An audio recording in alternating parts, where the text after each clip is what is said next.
सुबह सुबह नंदिनी जल्दी जल्दी घर के कामों में लगी हुई थी। बहू, नाश्ता बना कि नहीं? जी माँ जी, बस चाय छान कर लेकर आ रही हूँ।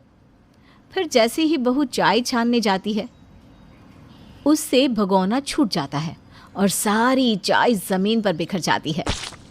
क्या गिरा? अंदर आकर देखती है कि पतीला गिरा है। सत्यानाश हो, सुबह सुबह फिर से एक नुकसान। मेरा बेटा चाय की पत्ती अमेरिका से लाया था, अब बर्बाद हुई ना उतनी चाय पत्ती। उसके पैसे क्या तेरे गरीब माँ बाप देंगे? जेब से फूटी कौड़ी तो निकली नहीं उनके। मर दिया अपना बोझ हमारे सर, वो अलग।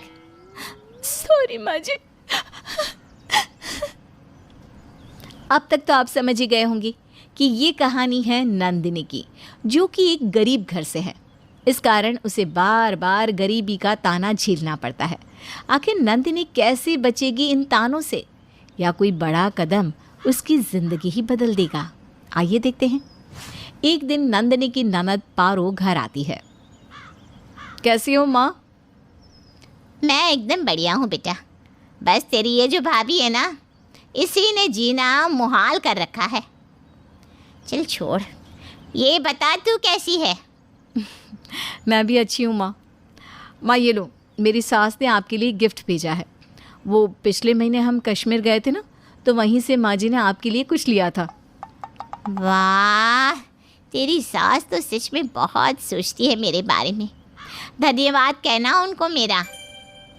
दीदी, अभी 2 महीने पहले ही तो आप लोग शिमला गए थे ना, फिर इतनी जल्दी कश्मीर भी घुम आए? हाँ भाभी, तो क्या हुआ, जब जेब में पैसे हो तो सब पॉसिबल है। अब मेरा मायका और ससुराल आपके मायके की तरह गरीब थोड़ी ना है कि घर में रहने के लिए भी कॉम्प्रोमाइज़ करना पड़ेगा। वैसे भी 2 कमरों का घर। कब से खड़ी खड़ी बात कर रही है? मेरी बेटी इतने दिन बाद आई है, कम से कम पानी को तो पूछ ले। गरीब के घर की है ना, क्या जाने खाना पीना। तो क्या माँ गरीब हवा पर जीते हैं? जीते होंगे, इसीलिए तो इसने अब तक तुझे कुछ खाने को ला के नहीं दिया बेटा। सास और ननद की बात नंदिनी को बहुत बुरी लगती है, लेकिन वो बिना कुछ बोले वहाँ से चली जाती है और जल्दी से ननद के लिए नाश्ता लेकर आती है। ये क्या, नमकीन बिस्किट? माँ, क्या मेरा स्टेटस इतना गिर गया है कि आपकी बहू मुझे ऐसे ट्रीट कर रही है? नहीं नहीं बेटी, रुक, मैं अभी इसकी क्लास लगाती हूँ। नंदिनी, अरे ओ नंदिनी बहू, जल्दी यहाँ। जी जी माँ जी।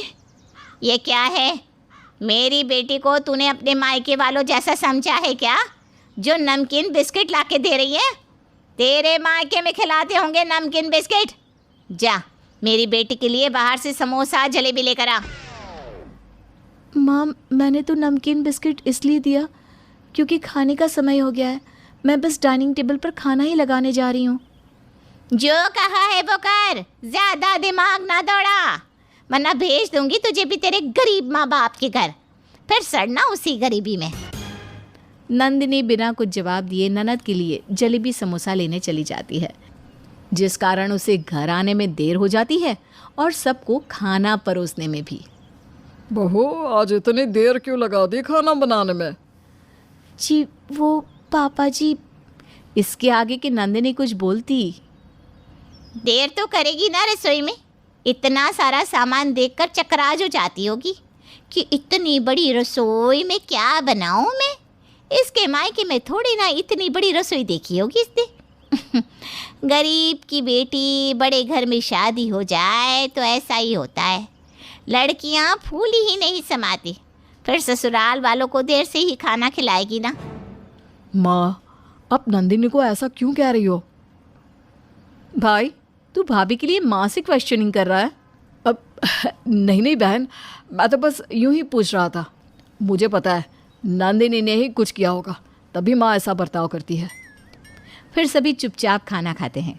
उसके बाद नंदिनी किचन समेटने में लग जाती है कि तभी अचानक से उससे एक प्लेट गिरकर टूट जाती है। उसी समय पारो पानी पीने वहाँ आती है।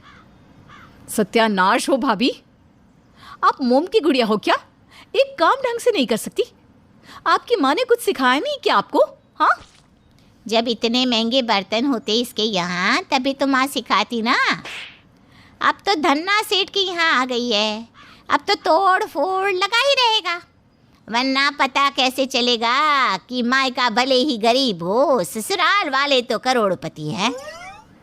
नंदिनी अब भी चुपचाप उनकी बातों को सुनकर शांत हो जाती है और किचन का काम निपटाकर वहाँ से फटाफट सोने चली जाती है कमरे में। नंदिनी, ये क्या हाल बना रखा है तुमने? क्यों, क्या हुआ जी? सारा दिन उदास रहती हो, ना ढंग से सजती हो ना संवरती हो। अभी कुछ दिन तो हुए हैं हमारी शादी को, फिर ऐसा बर्ताव क्यों करती हो? नहीं, कुछ नहीं, घर के कामों में बस समय नहीं मिल पाता। तुम नौकरानी नहीं हो, बहुरानी हो इस घर की।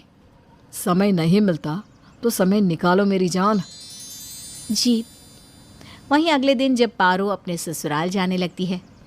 ये देख बेटी, मैंने तेरे लिए ये साड़ी लाई है। वो सब तो ठीक है माँ, लेकिन ये दूसरी इतनी सस्ती सी साड़ी किसके लिए लाई है माँ? वो तेरी गरीब भाभी है ना, उसी के लिए। उसे कहाँ महंगे ब्रांडेड कपड़े की आदत है, इसलिए उसके लिए ये लोकल सड़क छाप साड़ी ही ठीक रहेगी बेटा। सही कहा आपने माँ। अच्छा, अब मैं चलती हूँ। फिर पारो अपने ससुराल चली जाती है, लेकिन नंदिनी अब हर बात पर मायके के ताने सुनकर परेशान हो चुकी थी। फिर एक दिन जब सभी बाहर जा रहे होते हैं कि अरे ओ महारानी, तुम कहाँ चली? क्यों, आप लोगों के साथ? और ये घर, ये कौन संभालेगा? तेरी वो गरीब माँ या बाप? जा जाके घर संभाल, तुझे कहीं नहीं जाना। लेकिन माँ। कुछ नहीं, चल चुपचाप, घर में भी किसी का रहना ज़रूरी है। बेचारा बेटा माँ के सामने कुछ नहीं कह पाता। वहीं शाम को। नंदिनी, एक बात बताओ, माँ तुम्हारे साथ ऐसा बर्ताव क्यों करती है? क्योंकि मेरा मायका गरीब है। हर बात पर माँ गरीबी का ताना देती है। इतना तक कि पारो दीदी आई थी तो वो भी मेरे माँ पापा के हालात को लेकर बुरा भला कहती थी। लेकिन ये ठीक नहीं है, मैं माँ से बात करता हूँ। नहीं जी, फालतू में घर में कलेश होगा और मैं नहीं चाहती कि मेरे कारण घर में कोई भी प्रॉब्लम हो। ठीक है। वहीं शाम को नंदिनी के माता पिता उससे मिलने आते हैं। अरे, आप लोग यहाँ कैसे? मैं तो बस अपनी बच्ची से मिलने आई थी। आपको पता नहीं, बेटी के ससुराल खाली हाथ नहीं जाते। अरे कुछ नहीं तो एक मिठाई का डिब्बा ही लेते आते। बैठिए, मैं नंदिनी को बुलाकर लाती हूँ। अरे सोफे पर कहाँ जा रहे हैं? यहाँ ज़मीन पर बैठिए। यहाँ? हाँ, यहाँ। फिर वो नंदिनी को बुलाती है।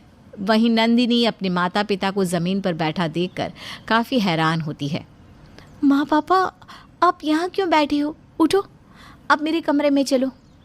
कहीं नहीं जाएंगे, ये यहीं मिल ले और यहीं से विदा कर। आप लोग यहाँ क्यों बैठे थे? वो सब छोड़ बेटी, मैं तो तुझसे मिलने आई थी। बहुत दिन हो गए ना तुझे देखे, तो बस मन किया कि मिल लो।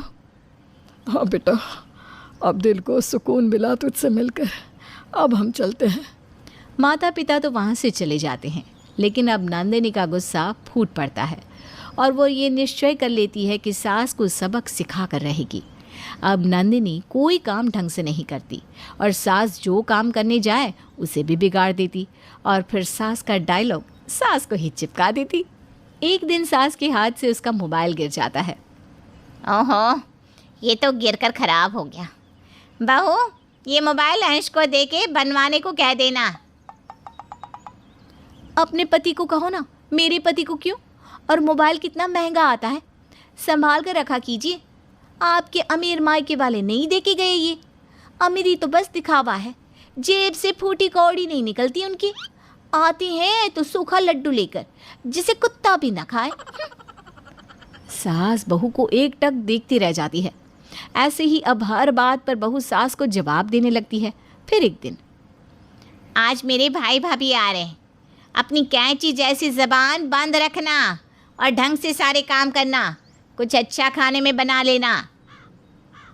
ठीक है, जिसके बाद बहू किचन के कामों में लग जाती है और जब सास के भाई भाभी आते हैं तो लीजिए मामा जी चाय पीजिए और ये लीजिए बिस्किट खाइए। ये बिस्कुट तो कुत्ते वाले हैं ना, और पानी से कितनी बदबू आ रही है। हाँ तो क्या हुआ, ज़मीन के नीचे का पानी है वो तो अच्छा होता है, और बिस्किट कुत्ते वाली है तो क्या हुआ। आपका स्टेटस मेंटेन करने के लिए सबसे महंगी बिस्किट लाई हूँ मैं। दीदी क्या है ये, आपने हमारी इंसल्ट करने को यहाँ बुलाया है क्या हमें? अरे नहीं नहीं भैया, ऐसा नहीं है। बहू जाने क्यों ऐसा कर रही है। शांति से ढंग से काम कर, वरना तुझे भी तेरे फटीचर माँ बाप के पास भेज दूंगी। सॉरी माँ जी। मामा मामी चलिए हाथ मुंह धो लीजिए, खाना तैयार है। डाइनिंग टेबल हर प्रकार के खाने से भरा होता है। ये देखकर सभी बहुत खुश होते हैं। चलो बहू ने नाक कटाने से तो बचा लिया। लेकिन मामी एक निवाला खाते ही थू, ये क्या, खाने से कितनी स्मेल आ रही है। हाँ बहू, तुमने आज ही इतना खाना बनाया और इतनी जल्दी खराब हो गया। नहीं नहीं मामा जी, ये सब खाना तो 1 महीना पुराना है, आज फ्रिज से निकाला ताकि सब खत्म हो जाए। ये देखकर मामा मामी को बहुत गुस्सा आता है। दीदी आज के बाद अगर हमारी इंसल्ट करानी हो ना तो कभी घर मत बुलाना। हाँ, और अगर मेहमान की खातिरदारी करनी नहीं आती तो हमारे घर आ जाओ दीदी, हम सिखा देंगे। वैसे भी हम तुम्हारे ससुराल वालों की तरह गरीब नहीं है। आज पहली बार सास को गरीबी का ताना मिला था। ये सुनकर सास गुस्से से बौखला जाती है और बहू पर भड़क जाती है।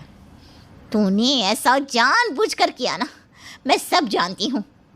हाँ, जानबूझकर ही किया ताकि आपको सबक मिले। आपके मायके वालों के साथ गलत हुआ तो आपको गुस्सा आया, आपको गरीबी का ताना मिला तो इतना बुरा लगा। और मेरे बारे में सोचो, जब से आई हूँ एक दिन भी ऐसा नहीं कि आपने मेरे मायके वालों को बुरा भला नहीं कहा हो, लेकिन मैंने तो सब सह लिया। इसके बावजूद आपने मेरे मम्मी पापा की बेइज्जती की, बस उसी का सबक था ये। ये सुनकर सास को अपनी गलती का एहसास होता है। माफ़ करते मुझे, मेरा दिमाग खराब हो गया था। मैं कभी ऐसा नहीं करूँगी। जिसके बाद सास